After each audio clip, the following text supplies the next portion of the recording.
আমার যে বন্ধুগণ মুসলমান ভাইরা গভীর মনোযোগ, আমার নবীজি মিরাজের রজনীতে সর্বপ্রথম চলে গেলেন জান্নাতের ভেতরে।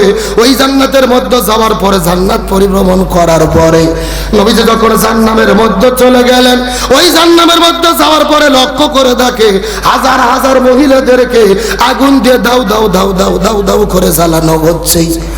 এই মহিলাগুলো চিৎকার করে ধরে ধরে চেঁচামেচি করতেছে, আর মহিলাদের মাথার উপরে বসে কিছু কাকগুলো বসে থেকে থেকে তাদের মাথার মগজগুলো ঠুকুরে ঠুকুরে ঠুকুরে খাচ্ছে।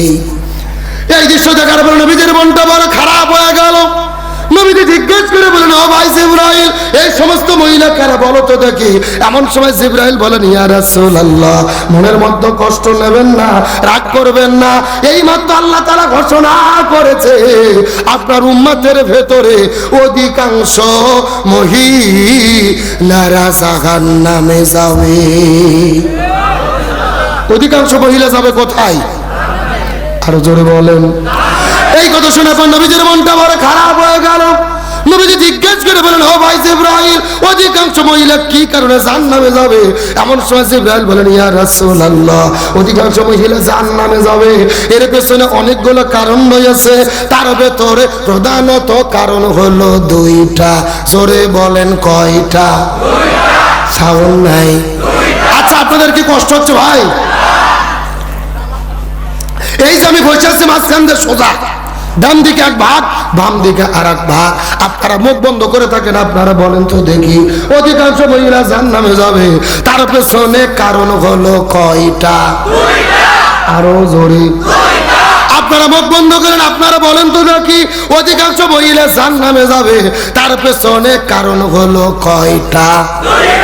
ওরে বাবা, কেন ভাগ করে দেন? সাউন্ড বাজছে, তার মানে আপনারা আলসামি করতেছেন না? আমার যে বন্ধুগণ মুসলমান ভাইরা গভীর মনোযোগ, ডানে যারা আছেন কথা বলবেন, বামে যারা আছেন কথা বলবেন, মঞ্চে যারা বসে আছেন তারাও কথা বলবেন। সবাই মিলে চিৎকার করে বলেন তো দেখি, অধিকাংশ মহিলা জাহান্নামে যাবে তার পেছনে কারণ হলো কয়টা? আরো জোরে, জোরসে বলো। নবীজির মনটা বড় খারাপ হয়ে গেলেন। জিবরাইলকে জিজ্ঞেস করে বলেন, ও ভাই জিবরাইল, বলো তো কোন দুইটা কারণে মহিলারা জাহান্নামের মধ্যে যাবে? জিবরাইল বলে, ইয়া রাসূলুল্লাহ, এই দুইটা কারণের ভেতরে প্রথম নম্বর কারণ হলো যেই মহিলাগুলো মাথার চুলগুলো বের করে, আজরা পাজরা বের করে, বেপরদা অবস্থায় রাস্তাঘাটে ঘোরাফেরা করে, এই সমস্ত মহিলাগুলো জাহান্নামের মধ্যে যাবে। তার মানে বোঝা গেল বেপরদা নারী যারা জাহান্নামে যাবে তারা এ শুনছেন করুন, বোঝেন না জোরে, বেপরদা নারী যারা। কে রে ভাই, পর্দার মিছিল করতে কি ভয় লাগে? এমন সাউন্ড দেবেন মহিলাদের প্যান্ডেল দেন পার হয়ে যায়। রাজি আছেন? বেপরদা নারী যারা। এখন বলেন পর্দার দরকার আছে না নাই? কিন্তু ঢাকা জেলার মা বোনেরা কি পর্দা করে? ঢাকা জেলার মা বোনদের ধরন বলিতে লাগে শরম। সকালবেলা আর সকালবেলা বরকা পরে, বিকাল বেলা ওর না নাই দাদা ভাই, ডিজিটাল দেশ বুঝি এটাই। কথা কর না, সকালে এমন ভাবে বরকা পরেছেন আর কোনো বুদ্ধি, আর বিকেলে বরকা তো দূরের কথা ভাই, শরীরে ওড়নাও থাকে না। এই যে আপনাদের সাভার জাতীয় স্মৃতিসৌধ, শহীদেরা শুয়ে আছে আর এরা জোড়া লেগে করে কি রে? এ কথা বল না, রাগ করতেছেন? আর দুই একজন যদি ওড়না পরে দেখেন এরকম শুধু হাতত পেঁচায় পেঁচায়, একেবারে পেঁচে পেঁচে দড়ির মতো সেকন করে করে গলার মধ্যে দিয়ে পিছন দিক দিয়ে ফেলে দেয়। আছে না? আচ্ছা বলেন তো, পিছনে ঢাকার কি কিছু আছে? এগুলো পর্দা না বাটপারি? আরে নারী হলো ঘরের সভা, স্বামীর সেবা করে। এখন উল্টো দেখি নারীরা সব স্বামীকে ধরে আমারে। ঠিক? কারা কারা ভয়ে রাতে মার খাচ্ছেন হাত উঠান তো দেখি। এই যে দুইজন রে, শোনেন, হাসেন না, হাসেন না, শুধু এই দুইজন না, অধিকাংশ স্বামী দিনে কিংবা রাতে বইয়ের কাছে মার খাইয়ে বসে আছে, কিন্তু লজ্জাতে বলে না। কিন্তু আমার দিকে তাকান, আমাদের দেশে যেরকম স্বামীকে মারা বউ আছে, একই রকম বউকে মারা স্বামী আছে না নাই? এমনও স্বামী আছে বউ গরুর মতো পিটে। বলেন কিসের মতো?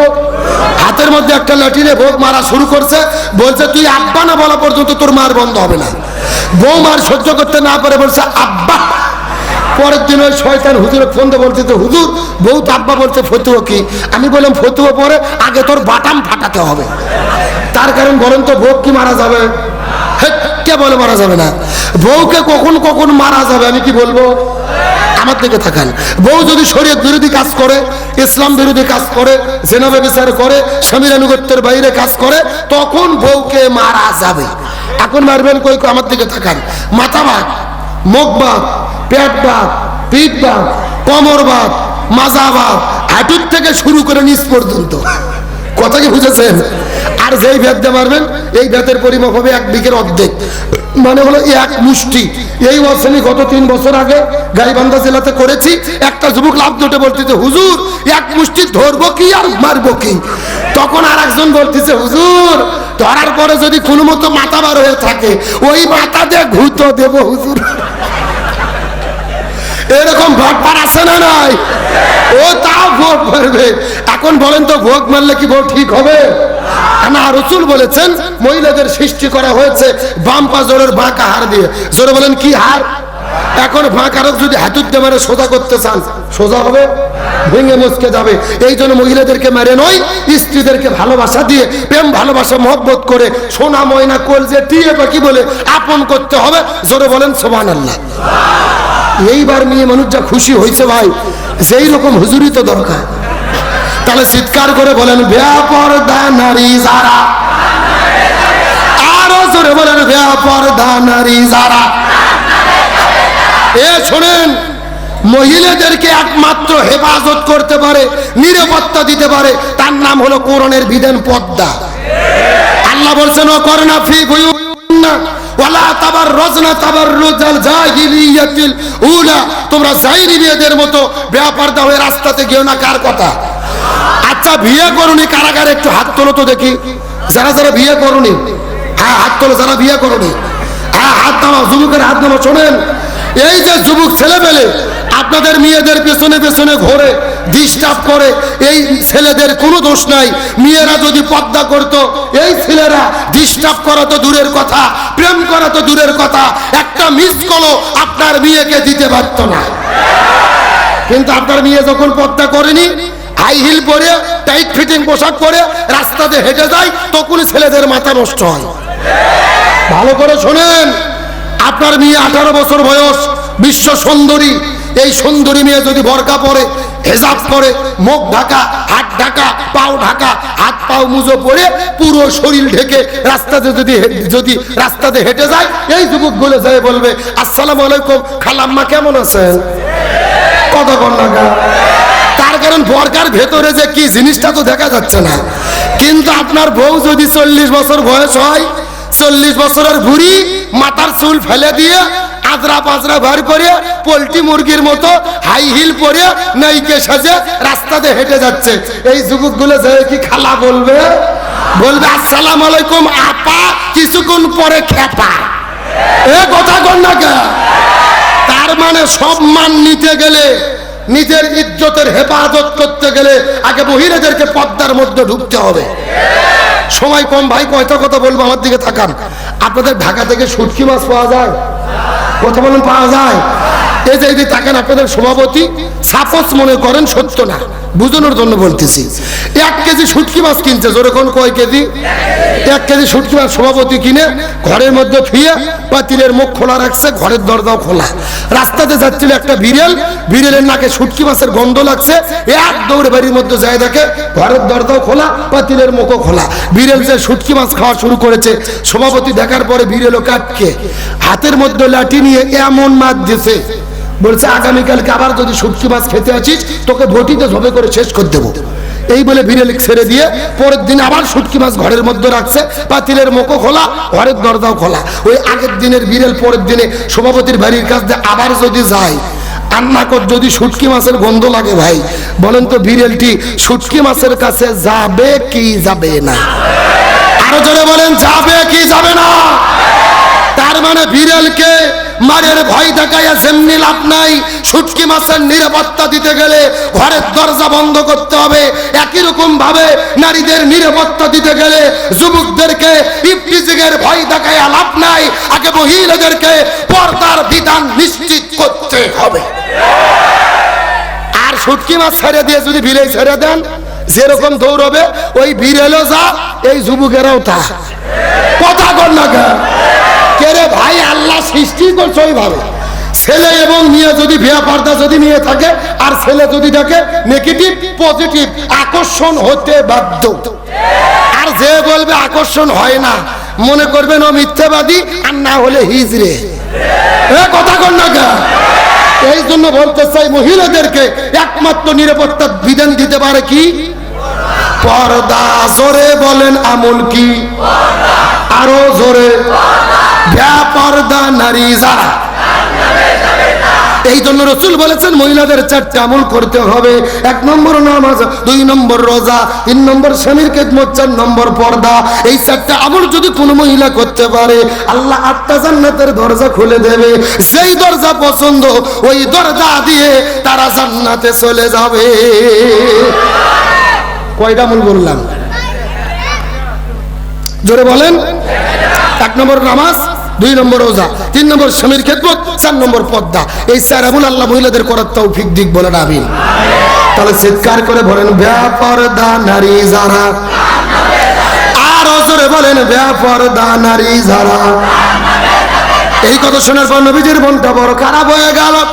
জিবরাইলকে জিজ্ঞেস করে বলে, ও ভাই জিবরাইল, 2 নম্বর কারা জান্নামের মধ্যে যাবে বলো তো? জিবরাইল ডাকতে বলে, ইয়া রাসূলুল্লাহ, 2 নম্বর হলো ওই প্রকার মহিলাগুলো যেই মহিলাগুলো স্বামীর খেদমত করে না, স্বামীর কথা মতো চলে না, স্বামীর আনুগত্য করে না, এই মহিলাগুলো জান্নামের মধ্যে যাবে। তার মানে বোঝা গেল স্বামীর অবাধ্য স্ত্রী যারা জাহান্নামে যাবে। আমার কথা কি বুঝতেছেন না? জোরে। বেপরদা নারী যারা, স্বামীর অবাধ্য স্ত্রী যারা। এখন বরং তো স্বামীর অবাধ্য স্ত্রী আমাদের দেশে আছে না নাই? আপনাদের ঢাকার যে অবস্থা আমি কিন্তু ভালো জানি। যেই স্বামী বউয়ের কথা মতো চলে, ওই বউ বলে আমার স্বামী সোনা ময়না কোল দিয়ে টিয়ে পাখি, এর মতো ভালো স্বামী দেশত নাই। আর যেই স্বামী বউয়ের কথা মতো চলতে চায় না, বউ স্বামীকে বাড়ি থুয়ে বাপের বাড়ি চলে যায়, এইরকম ডিজিটাল বউ আছে না নাই? তার মানে ওরা নিজেরা রাষ্ট্রপতি সাজে স্বামীকে চালাতে চায়, কিন্তু স্বামীর অধীনে চলতে চায়। কিন্তু আল্লাহর কোরআন বলেছে, আর রিজালু কাওয়ামুনা আলান নিসা, পরিচালক কোন স্ত্রী হতে পারবে না, পরিচালক পুরুষদেরকে হতে হবে। কার কথা? আরো ধরে বলেন। এ ঢাকার মুসলমান, শেষ কথা মনোযোগ দিয়ে শোনেন। রাসূল বলেছেন, যেই পরিবারের প্রধান মহিলা হয় ওই পরিবার পৃথিবীতে জান্নাম। আর যেই দেশের রাষ্ট্রপতি, প্রধানমন্ত্রী, এমপি, মন্ত্রী মহিলা হয় ওই দেশে শান্তি আসতে পারে না। আমার দিকে তাকান, শেষ কথা। এই যে গত 1 মাস আগে আমেরিকাতে নির্বাচন হলো, আমেরিকাতে প্রেসিডেন্ট হয়েছে আধা পাগলা ডোনাল্ড ট্রাম্প। কি পাগলা?